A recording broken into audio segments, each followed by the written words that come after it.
Hi, this is Andy Doctor. Early this year, I bought a 2006 Volvo XC90 V8.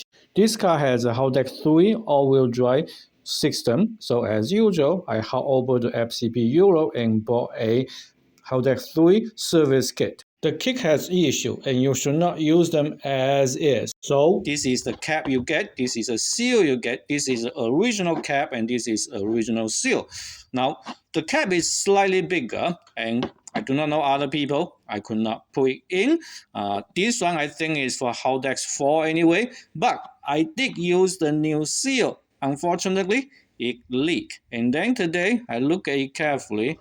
The old seal is in fact a little bit thicker. Well, that makes sense. Unfortunately, I have to redo it. So, don't use this seal properly because it will leak.